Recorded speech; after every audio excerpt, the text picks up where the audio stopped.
everyone. Welcome to Rock Bottom Syndicate. I'm your host, Joyce Strong. Rock Bottom is about people who have a story to tell to inspire others to keep working toward their potential, no matter what happens. Rock Bottom is an opportunity to learn, pivot, and adapt to whatever life throws your way. Rock bottom is a time where you can choose to take responsibility for everything in your life, because when you take responsibility, you gain control to change things for yourself. Your secret to the prison of your emotions. Telling your story will set you free to be yourself, to heal and grow as a person, and move on to enjoy the journey of a strong, joyous life. Ask for help. Tell your story. Just wanted to tell you, Syndicate is a group of individuals or organizations combined to promote some common interest. Our common interest at Rock Bottom Syndicate is to be of service. Rock Bottom Syndicate is my community of friends who, after having hit rock bottom, discovered that being of service to help others has a surprising side effect. We get better. We make better decisions. We learn to live strong, joyous lives. My guest in this episode 17 of Rock Bottom Syndicate is Murphy Jensen. Reach out to Murphy at weconnectrecovery.com and on social media platforms at Murphy Jensen. When Murphy hit rock bottom, he found what he needed, which was to love himself and accept himself as just Murphy the person. Murphy shares his story of how childhood memories of growing up in an alcoholic home left him with feelings of fear and unworthiness that led to destructive decision-making and a downward spiral into drug addiction. Murphy demonstrated courage and vulnerability as he talked with me today on Rock Bottom Syndicate, and details how winning the 1993 French Open doubles thrust him into the spotlight where he struggled to feel comfortable in his own skin. It was a rock bottom moment in his hotel room in Los Angeles that Murphy accepted help and adopted the mantra, I am responsible, which has been so crucial to his recovery. Now, Murphy is the co-founder and Executive Vice President of Business Development at WeConnect Health Management, a Seattle-based healthcare technology company that is decreasing cost for addiction recovery across the United States by reducing relapse from substance abuse disorder and alcoholism. So I hope that you will catch on to what we're about here at Rock Bottom, which is offering our services, being of help, telling our story. And rather than remembering Murphy as a tennis champion, which he was, do think of him as a person committed to bring awareness to addiction and leave behind the legacy of helping and serving others. So that is the real Murphy, who I got to know today, and understand that his aim, and I'm here to support him, is to reduce stigma of addiction and encourage and lead others with their disorder to receive the proper care. So check out WeConnect Health Management. Check out weconnectrecovery.com, at Murphy Jensen to reach out. I'd love to hear you comment, review, share Rock Bottom Syndicate, and let us know what you think of this episode. And tell us who you know who has had a rock bottom moment, who would like to be in my Rock Bottom Syndicate to help others and help others and be of service. Enjoy our show. Welcome, Murphy. It's so great to have an opportunity to chat with you. Thank you, Joyce. I'm excited to hear your story, although I will confess I've heard it a few times now with other podcasts and some of the stuff I've read. Mm-hmm. But there's nothing better for me, because I'm just a curious kind of girl, to hear it straight from the Murphy's tennis mouth. Player, Murphy's mouth, exactly. The horse's mouth. Yeah, I didn't want to call you a horse, and then I was like, well, you're past the tennis thing now. I mean, you're still coach, right? Yeah, a little bit. Yep. You're just Murphy now. Thank God. That's something that I sought for a long time, because I was a Jensen brother for a long, long time. And then, my own personal recovery story, that's what I discovered when I crash landed in Los Angeles, is who I was, who walks with me, and why I'm here Oh. on this thing called, in this thing called life. So. I think I wrote down when I was, one of the things you sent me, it said, only when Murphy Jensen hit rock bottom did he find out what he needed. And I was like, oh, how appropriate for Rock Bottom Syndicate. Yeah, right. That's a line. The tennis world, I think, coined that line. And the truth was, when my knees hit the floor and my scorecard read 0, it wasn't when my life ended. It was when my life began. And going back to what I just said, what began was the 3 things that I keep in front of mine, which is who I am, really. I hear that a little bit in the world today. Who are we really? Yeah. Why we're here, and who walks with me? Yeah. So that's both in the physical and the spiritual realm for me. So and that has seemed to give me a life that I almost don't recognize. I live a life today I didn't even know was available, not only to me, but to anybody. Mm-hmm. In spite of myself, I walk this earth a free person, Joyce. And I love the Rock Bottom Syndicate. And I was talking to, actually my brother just got back from Australia, and he's sitting in the airport in Los Angeles, connecting back to New York. And he said, what a great name for a syndicate. What a great title. Oh, that's cool. Where it happened is I was in Boston at a restaurant called Blue Dragon, and I went to meet Dave Meltzer for the first time. And it just so happened it's something I never would have done, but I got to meet my son. My son worked right across the street, so I got 2 of my sons to meet me for dinner. So after Dave was done his thing, I was kind of feeling sorry for myself because my finances were not where I needed them to be, and just really looking for direction. And I felt stressed and worried, and I was feeling at rock bottom. And I just looked at my sons, and all of a sudden a big smile came over me, this sense of peace. And I was like, rock bottom, baby. And my son was like, that's not cool enough. You need another, so he came up with the syndicate part. Yeah, the syndicate's great. Relevant. So you're in it now. What is the meaning of syndicate?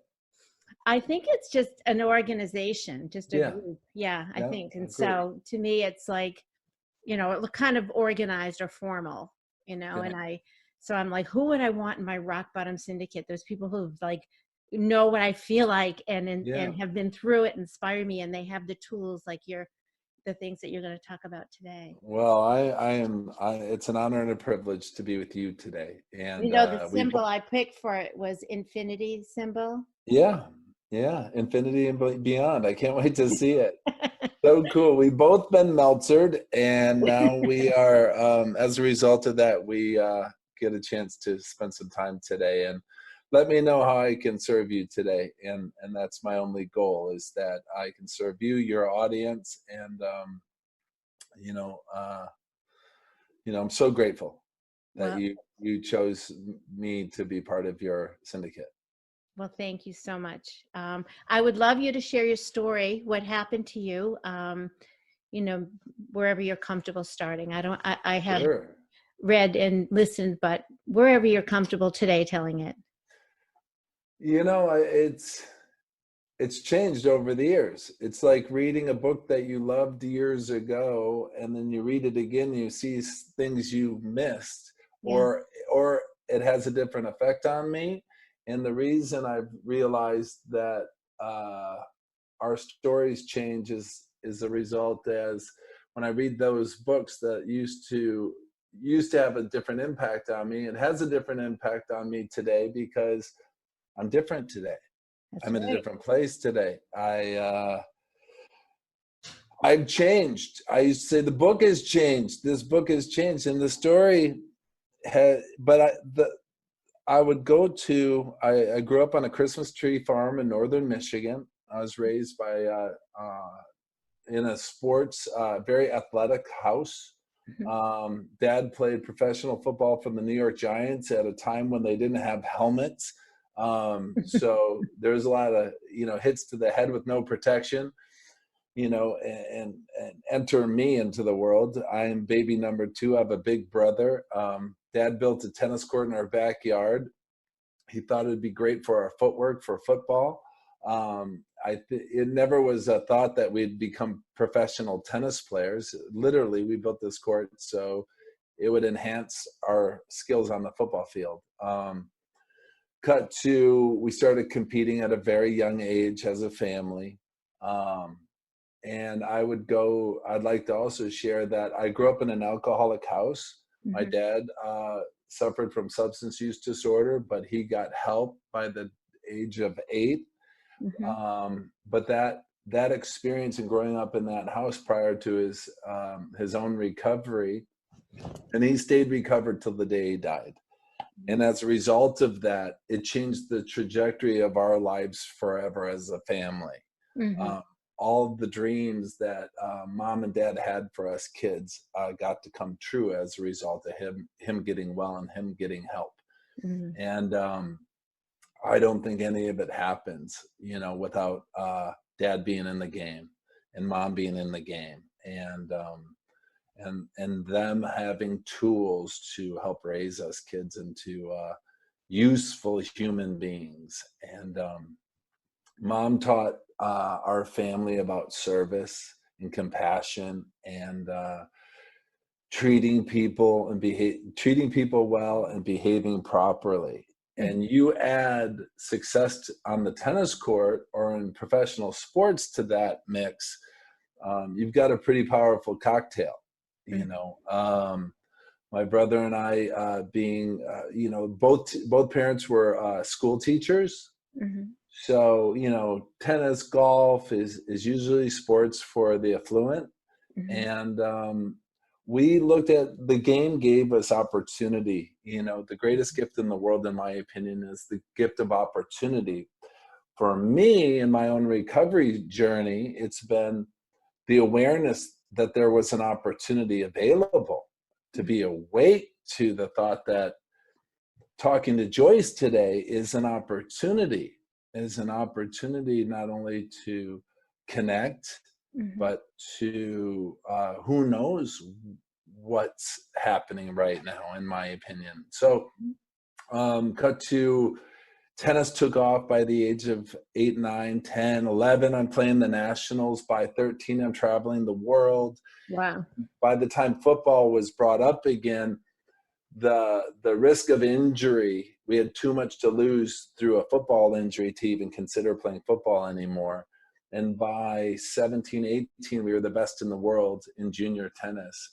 And the decision had to be made. And I think, I'll go back to a professional decision. At the age of 10, 11, my brother and I moved a few hours away from home to get better coaching and to have better opportunities. And indoor tennis was a new thing. And so to compete with the kids from Florida and California, Luke and I needed to move away from home. And that grew us up a bit, and we had to make a big decision. And I was only 11.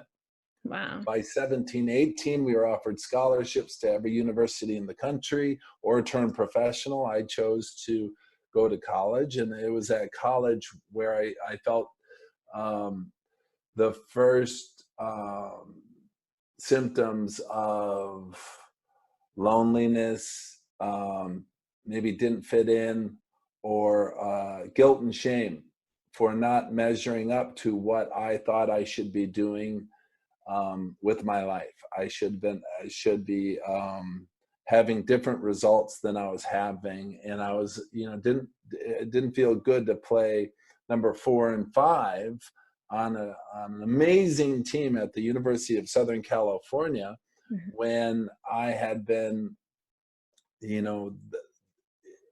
the best, going into that situation. The problem is I joined a team that everybody on that team was the best to get there. Yeah. So in the year before I got there, that team was 33-0 and the best college tennis team in the history of college tennis. And so my brother and one of his teammates turned professional. I came in with another freshman to take those spots.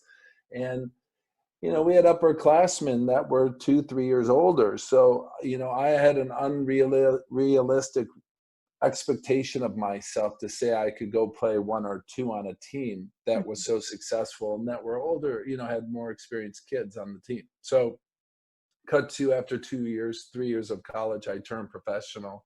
And within a short time, we got cooking really fast. But it was in college with those feelings of not measuring up and guilt and shame that I was exposed to the party life, and drugs and alcohol were in my case. And I realized that I needed to get out of college if I was going to ever have a chance to pursue professional tennis. And getting out of college was a really good move because, I suffered the first consequences as a result of my drinking and using while in college. And I also realized if I had the habit, it was an expensive habit, and I couldn't afford it, being a struggling college student. So, getting out on the road and, I was really driven, and it wasn't so much to be a tennis player. I was super driven to be close to my brother. My brother was my hero in life, and my protector, and he always made me feel safe and protected, and I never wanted to lose him. And I thought that if we weren't together, that I would be in an unsafe place. I wasn't comfortable in my skin being alone. And so making it and being successful was more to be with him than to be successful. And then we win the French Open, our first Grand Slam, the first time playing in Paris. And instead of being in that locker room celebrating like people celebrate, I remember being shaking. My hands were shaking and looking around, wondering, almost like, the jig was up, because here in that moment, I'm the best in the world. But my insides didn't measure up to that. They didn't match what the outsides and it was at that point, my brother's like, okay, we're adults. You're 24, I'm 26. We don't need to share hotel rooms to save money. And you'll live your life and I'll live mine. And then I didn't know what to do.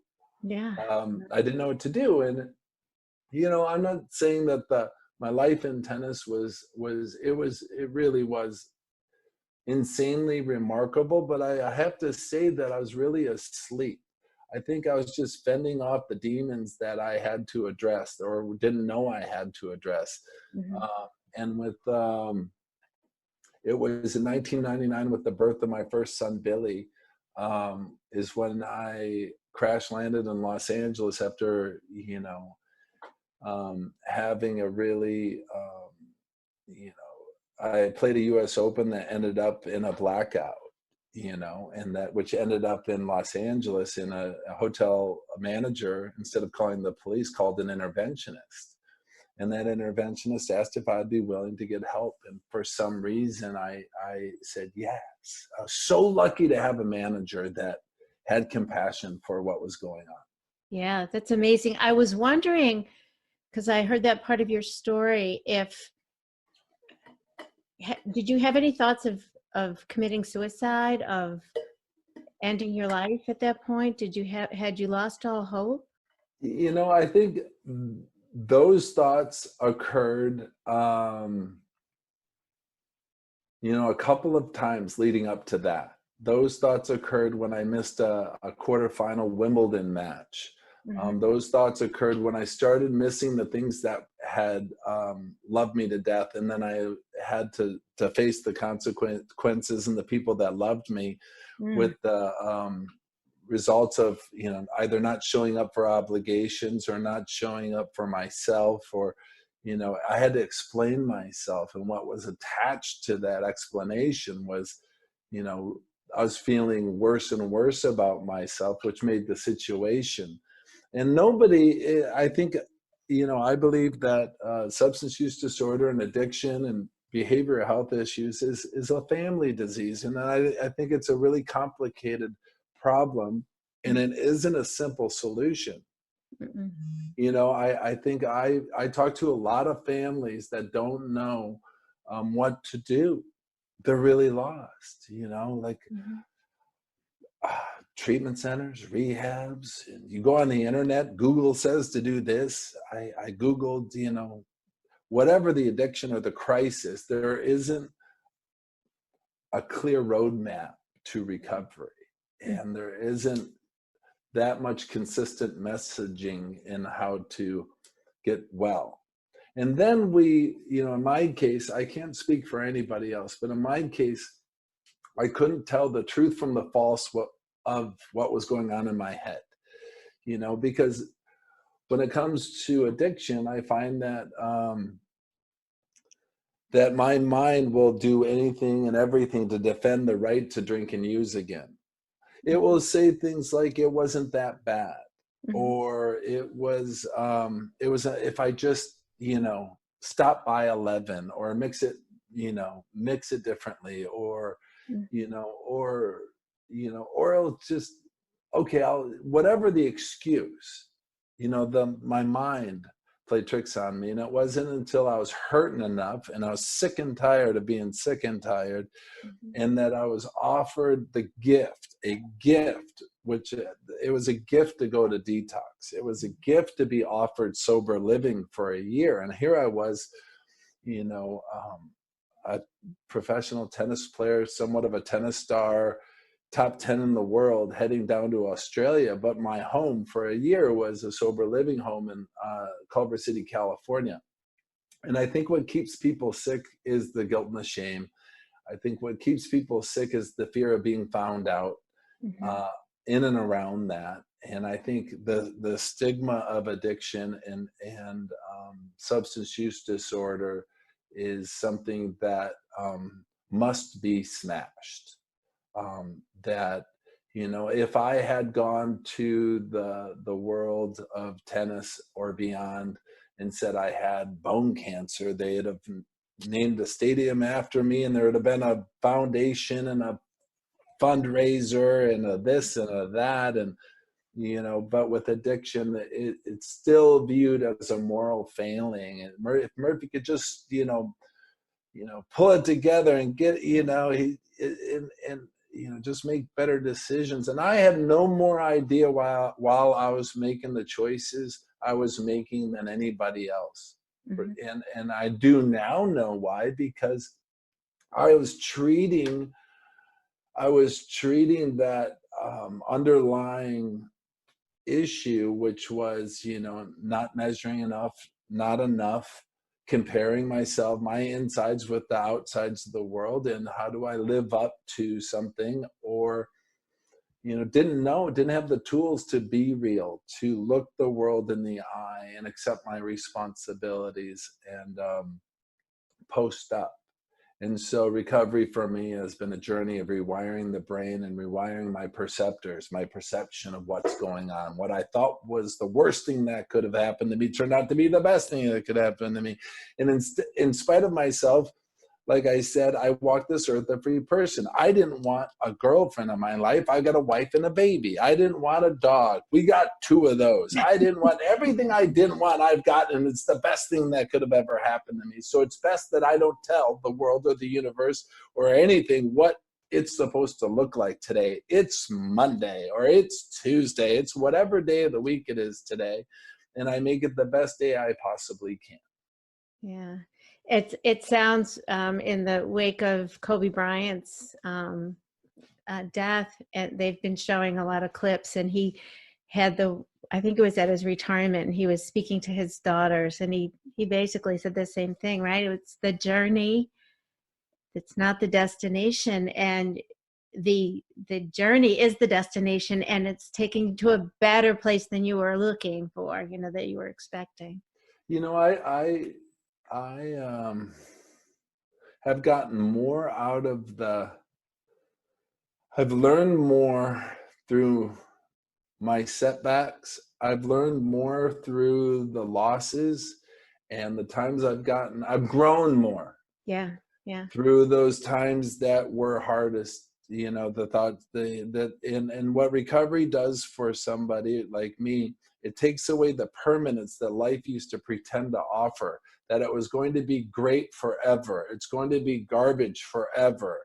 Yeah. What I get to be is a little bit right size. I get to live where my feet are at. I get to live heartbeat to heartbeat, breath to breath with Joyce. Grateful for this moment. And rest in peace. That man shared so much insight. And my message to a lot of athletes and a lot of former professional athletes call me and ask me how I made the transition from sports to business. And, I believe that if you're not using your success to benefit others, you're really missing the boat. And I think Kobe was on his way to leveraging all the opportunities, and they were going to be infinite opportunities for him to make an impact on this planet, well beyond winning basketball championships. He was going to, he was on his way, and he'll do it even in his passing. His legend will and legacy will live on and serve so many children. And my prayers on the highest order out to everybody that's hurting around this. So. Yeah, for sure. Yeah. It's always reassuring to hear when you hear that greatness, when somebody says something so profound and it just feels so real and authentic, and then you hear another person, Murphy Jensen, saying the same thing, and it just feels like this. There's not a lot of things that I know to be true, but this feels true to me. I love this thing called life, and I didn't know how to navigate parts of it. I didn't know, and I think a lot of people are in that place. Yeah. I think if you're in your 20s, that's a difficult time. I hear 22-year-olds thinking they have to have it all figured out, and I'm still, I'm figuring things out less. There's less to figure out. For me, I live by a few values and principles that guide my, day in and day out activities that put me in a place that I, didn't even know was available. Like I said, a lot of people say, Murphy, congratulations. It takes so much courage to stop drugs and alcohol. You should be really proud of yourself. I don't even think about it today, to be honest with you. The obsession to drink and use has been removed as a result of daily practice, daily reps, doing the work every single day, being of service, going from a self-centered person to an other-centered person. I think of others. If I help you get where you want to go, my needs are usually taken care of. And it's so true. Why is philanthropy so important? Because it makes you feel better. Yeah. The person receiving the gift isn't getting as much usually as the person giving the gift. Yeah. And that what you're getting out of that is this. Selfishness and self-centeredness and self-seeking is really the root cause of a lot of my problems, especially self-centered fear of losing what I've got, or fear of not getting what I want. But if I don't want anything and I go St. Francis, which is turning everything over, things just show up. And my son, who's now 20, says, if I can just get out of my own way, opportunities just fall in my lap. Yeah. And my way didn't have a wife and a baby and dogs and all this stuff and business. And none of that was in. I was really at that time, 20 years ago, getting through another day without drugs and alcohol. But it took time to get to this place. Yeah. I think the message, my mess became my message. which has empowered me to do some really cool things. And my word is good. Mm-hmm. You know, honesty is a really important value I hold dear to me. Open-mindedness. If I hadn't had an open mind, I wouldn't have taken the help that was offered to me. And willingness is I had the willingness to change and to take direction that wasn't coming from between my ears. It came from my heart and from others, you know. So I think I shared with you when we talked another time about some of the science behind all the things you're talking about. I interviewed a fella, Dr. Gary Epler, and he was educating me. He's an MD, and he was educating me on that when you give, that philanthropy, that sense of giving changes what part of the brain you're operating from. So it gets you out of that fear center into your pleasure, mhm. not addiction pleasure, but natural pleasure. So that Mhm. there is a good sweet Does spot it there. produce serotonin? Is that right? It has to do with the balance between because all the different parts of the brain talk to each other and they get out of whack. So you get overstimulated in your amygdala or overstimulated in your cingulate, and it keeps you out of the prefrontal where you're able to solve problems and deal with Mhm. things. And so all these things that you've come upon are methods for helping you to create more balance in the right neurochemistry. Yeah. So So there's all I there's all, didn't know there was science behind it, but I do know that the tools I use are the things that, like you said, have rewired my mind. yeah, And and I love that term, the rewiring. And we were talking too about the decision making. I think what's the decision making apparatus. I don't know why they separate the brain um, and mental illness from the rest of the body, because it's still subject to everything else the rest of the body is. And yeah, so because our mind affects our emotions, which affects us physically. yeah, so the You know? decision making apparatus is not working properly. What can we do to fix it?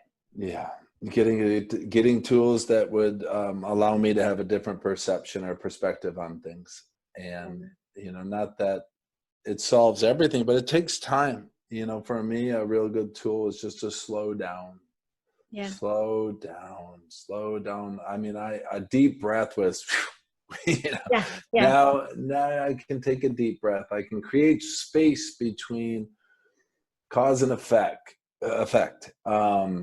I can create space between my response and reaction to life and the things that I see and face on a daily basis. So I don't always do it perfect, and I think the greatest gift I've been giving is just an army of support, yeah, and I have a safe place like here on the syndicate, Rock Bottom Syndicate, a safe place to be vulnerable, a safe place to be honest and open-minded and willing. And a safe, that's a big deal yeah, from someone who was quite frightened. And because when I get to that frightened place, I'm not 6'5", bald, 220-pound Murphy. I'm an 8-year-old, yep, a 7-year-old yeah. that wet in his pants. Who knows? You know, it's real stuff, and I don't know. It's That's one of the things I have ask people to do when I'm working with them. If it is somehow connect with that younger self that's still in there, because in rewiring the brain or redesigning, we've got to think about what we do want to happen and rehearse it, but go back and let that person know, hey, I got this, yeah, you're too short to drive. So, yeah, um, exactly. but don't worry, I got you. I'll put your seatbelt on. You're good. She's still in there, right? I'm Yeah, 66, but I go back to 4 or 5. I go back to that age and I look at those funny pictures of myself with the crazy hairdos and yeah, yeah, yeah. And I have a yeah. talk. That's super important. I mean, just recently, a couple of weeks ago, a dear friend, gave me the tool of saying I love you to that person, saying I love you to the fully grown adult 51-year-old Murphy. Yeah. Yeah. It's okay. Take a moment to say you love yourself. And Well, those I think I may have mentioned Kamal Ravikant's book, Love Yourself Like Your life Yeah. depends on it. Yeah, And you so, sent me yeah. the audio book. Oh yeah, that's right too. So yeah, and I've been practicing it, and then I practice it with my my granddaughter. She's 3-month-old twin granddaughters, Hmm. and I pretend she's me, like I'm talking to me, Um, and it gets in there. And then the other thing that you said that's so important is the heartbeat to heartbeat, the moment to moment, because you got to keep doing it. You can't just do it and think it's like brush your teeth and I'm good for the next 10 years, you know. yeah. Well, it's it's re it's re-upping not only my commitment but my practice. I need to, I can't live on yesterday's realization or yesterday's work. And I think that's what continues to allow me to grow. It Yeah. allows the world that I live in grow, and it allows me space to be able to handle the bogeys that get thrown at me, or the rocks or the this or the that. And my head can still be a dangerous playground. Um, but I practice meditation, I practice prayer. That's how I start my day. And, I get shot out of a cannon. And then, a really great tool for me is resetting. If I find myself in the weeds, or, I can just practice that awareness of how am I breathing right now? Mhm. My co-founder at We Connect Health Management and I, we practice a lot of the same stuff. And she and I, we have a really incredible company, because we practice mind, body, spirit activities. We practice a guilt-free and shame-free culture and environment, and a service-oriented environment where, I really cherish my coworkers. I really cherish the team that I get to work with. I was a tennis player. It's an individual sport. And Yeah. you're out there by yourself. I get to work with some amazingly brilliant people, data scientists and software engineers and developers, and interior designer, our design team, and constantly learning, constantly growing, constantly being of service. And sometimes, we all play a different role, but that time out, that tool of time out or reset, just to reset my day, Mhm. take a pause, it makes such a difference. And, you know, I think the loss of anybody in our lives, and something like the loss of Kobe Bryant and the helicopter accident with the 9 people, makes me remember how fragile our lives are. And it's every day. It's every day there's something going on, and to be extra mindful and extra aware. And it's not to be in fear, but just to be extra awake and extra appreciative and Mm. extra giving and extra loving and extra serving, all day, every day. I live this day like it's my last. I'm going to kiss that little baby on the mouth and tell him I love him. He's 2 years old. And then Wow. call my 20-year-old and tell him how much I love him and how much I'm proud of him. And I didn't even know what proud was, Mhm. until, and my dad would always say, I'm proud, so proud. Or people would say, your father's so proud of you. And I know my dad is proud of me, looking down on me. And when he passed, I was able to be of service to him while he went through prostate cancer and bone cancer. And I moved everything to be with him. And I was given strength that I didn't even know I had to help him through that. And then to kiss him goodnight, for the last time. And something happened to me where I was shot out of a cannon. He sits in this room on the Rock Bottom Syndicate right now, and there's a light beaming over, the work you do, because there's thousands of Howard O's was his name. There's thousands and millions of Howard O's Mhm. that have been those types of people that support what you're doing and what I'm doing.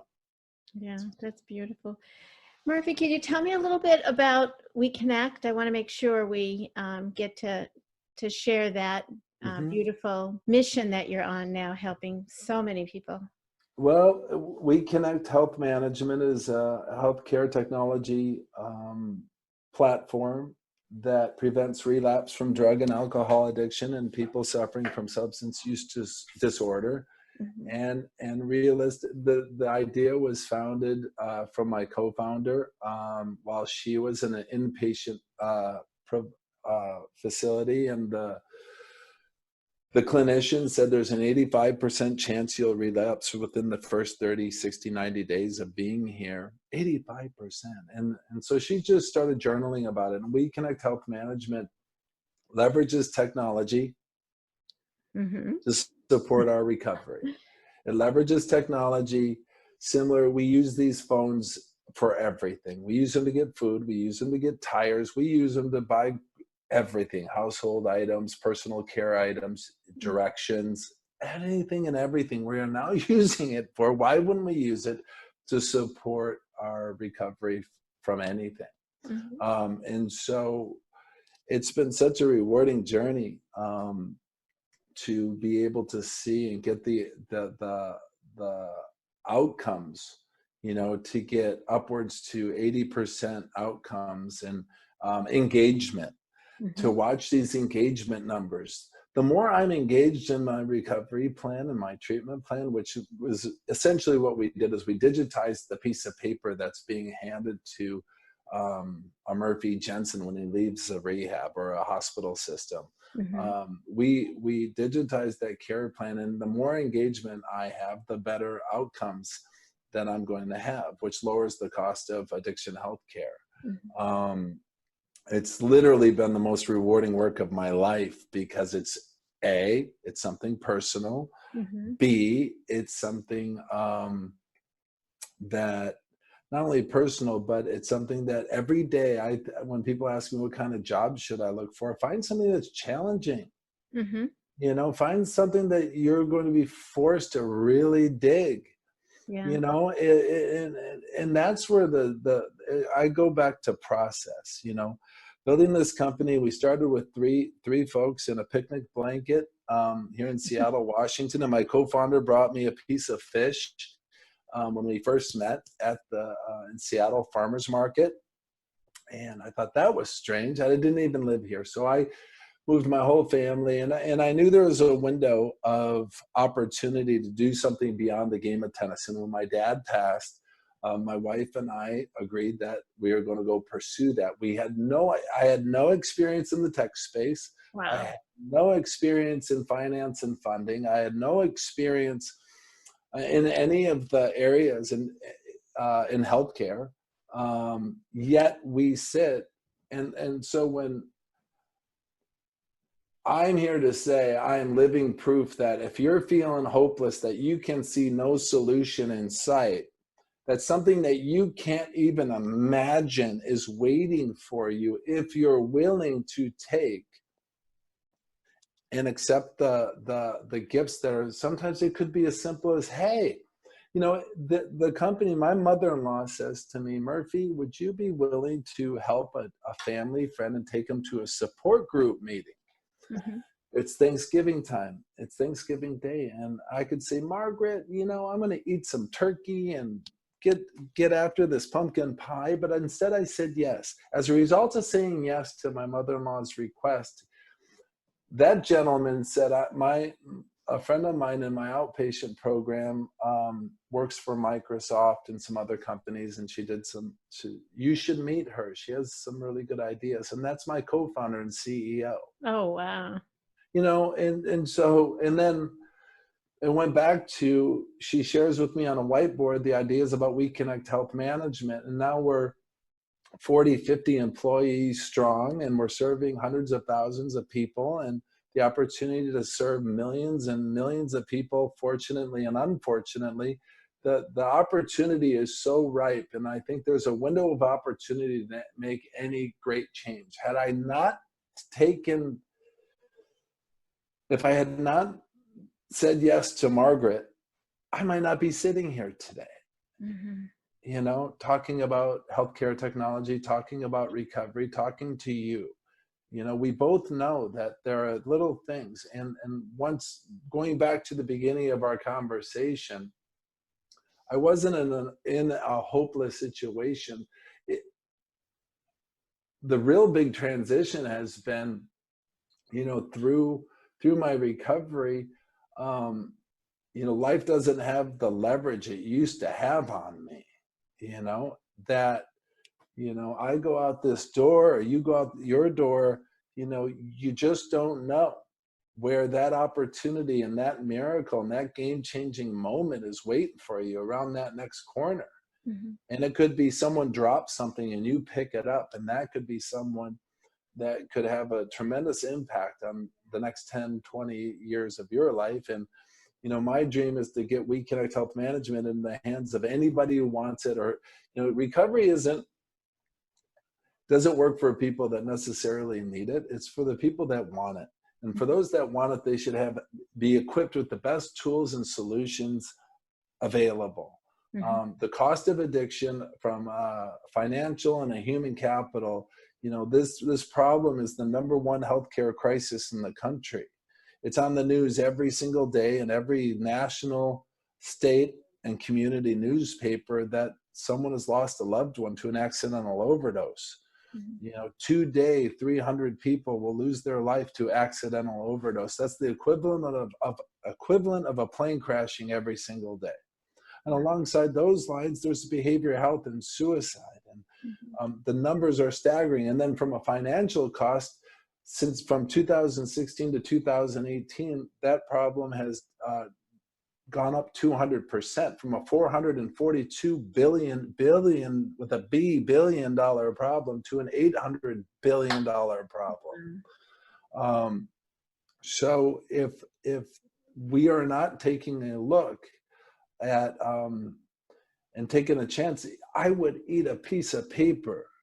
I'd eat the book you write one day, Joyce, to get the life I have today. Yeah. And if I was asked to walk to Traverse City, Michigan today to support my recovery and to have anything like the life I have today, I would put on the most comfortable pair of shoes I've got and start hoofing it, because I have a point of reference of what it was like. And what I hope I've shared with you, what happened. When I started, I couldn't stop. Mm-hmm. That is the genesis of where my substance use disorder took me. I couldn't predict the outcome. Mm-hmm. And then what happened and what it's like now. And what it's like now is like, man, but I don't live in fear of losing it. I stay focused on what's the next right indicated step. What's the next step I can do? And be more loving, be more giving, be more generous, be more honest, be more all of it, you know? And getting out of expectations and getting out of the results business, you know? And it's like, we talked about this the first time we spoke. I sought happiness forever. It was a trending word in the 80s or something that we heard from the 60s, because I was born in 68. But this seeking this happiness, you know, and enlightenment is really being where I'm at and being grateful for what I've got. Yeah. You know, if something is always over here, I'm never going to be in that pocket of receiving. And I finally found that pocket through service. And luckily I had a pretty good serve as a tennis player. No, you know, my prayer is for anybody struggling with anything. You know, recovery isn't isolated to drugs and alcohol, or it could be food, it could be gambling, it could be sex, it could be depression, low-grade depression. I'm not going to lie to you and say to you that, you know, every day I wake up with 60 rainbows at my front door and a bald eagle's, you know, sitting on my forehead. No, but I see glimpses of that. Yeah. And I also see glimpses of a head that can take me to a really dark place, Mhm. you know.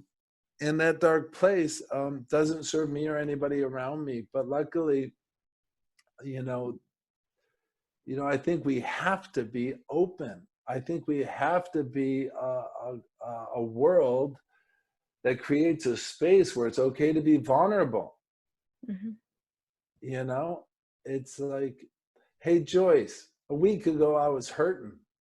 I was in the weeds. I wasn't feeling good. I was in tears. I called some friends. I got together with them. Mhm. You know, I didn't like my behavior, Joyce. You know, Mhm. that's okay. Yeah, I think one of the lines I heard someone say, and I've repeated in the introduction that I do with this show, that our secrets are the prison of our emotions. And so, like you, I carried a shame and embarrassment around with me for no particular reason, just the stories I told myself growing up, also in an alcoholic home. And I realized when I was finally able to get rid of my secrets, that I was able to feel. Yeah. Well, they say in the world of recovery that I'm only as sick as my secrets. Oh yeah, there you go. Yeah, You know, and that's what you're saying, and I believe that to be true. yeah, yeah.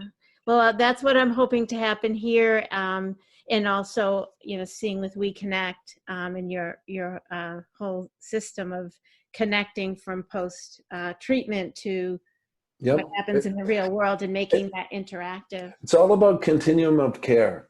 And Yeah. what the statistics I care about the most about is getting a guy like me to day 365, because that relapse rate drops 60-70% to people that get to day 365.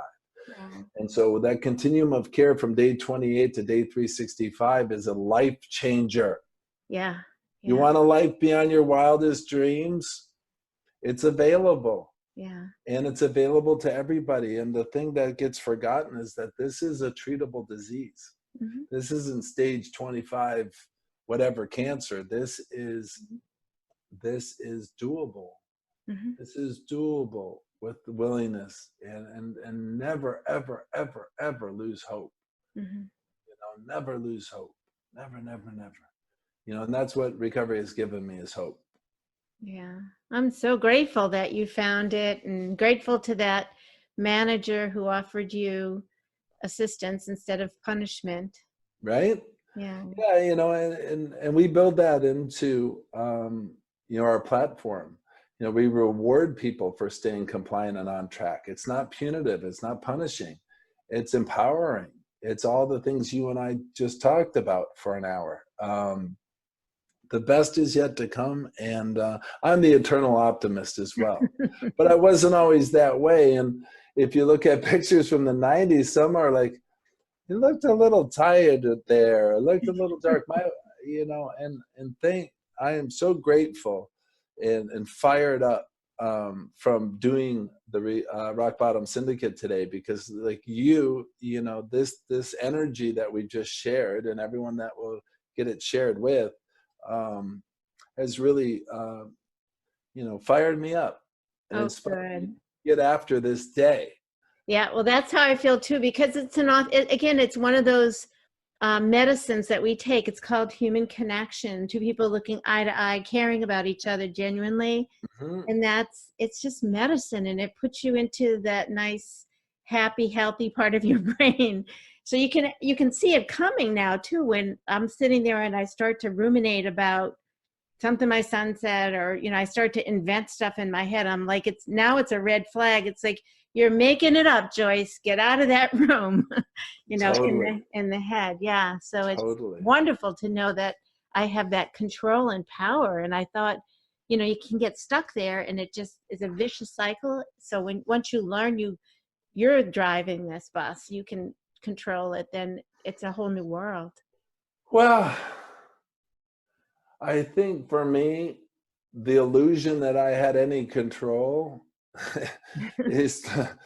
was the essence of my problem. I could control that tennis ball, but you can't control, there are certain things on my side that I can do the work and take care of. But there's stuff that's out of our control. But our thoughts are not out of our control. We can control those. So we can't control outside of us. Yeah. That's why you saying I take responsibility is such an important part, right? Yeah. Like extreme ownership. 3 words: I am responsible. Yeah. I am enough. I am worthy. I am all right. All right. Well, I want to honor your time. You've been super generous. How do people reach you? I want to make sure people can reach out to you. Well, I'm in all the social media channels as Murphy Jensen, at LinkedIn, Instagram, Twitter. More importantly, if you or someone or you want to learn more about WeConnect Health Management, go to WeConnectRecovery.com. Okay. WeConnectRecovery.com. If you're a provider, a hospital system, an insurance company, a health plan, WeConnect Health Management can help you.